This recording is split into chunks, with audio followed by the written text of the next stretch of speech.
কুম বড় ভাই ওয়ালাইকুম সালাম। চলে আসছে রুমলা করে চলে এলেন নাকি?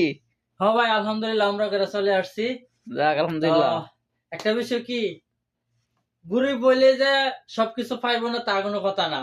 আল্লাহ পাক গরিবের জন্য অনেক কিছু রাখছে। আমি একজন গরিব মায়ের সন্তান। আমার মা দিন আইনা দিন খাইতো, ওরকম করে আমাদেরকে মানুষ করছে। তবে আমার মায়ের ওসিলা আল্লাহ পাক আমাকে সৌদি আরব আনাইছে, এবং আমি দুইবার উমরা করছি এবং আজকে করে আসছি।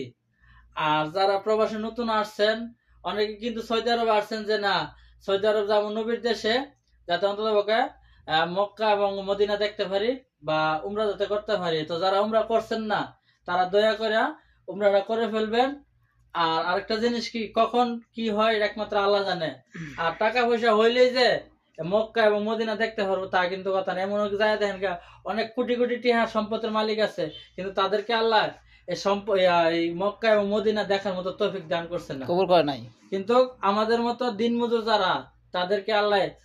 আরেকটা সত্য কথা বলি, যখন ছোট ছিলাম তখন বলছিলাম যে আল্লাহ, একদিন তুমি নবীর দেশে নেওয়াইও, একদিন তুমি এই কাবা শরীফ দেখাইও। ইনশাআল্লাহ আল্লাহ পাক পূরণ করছে।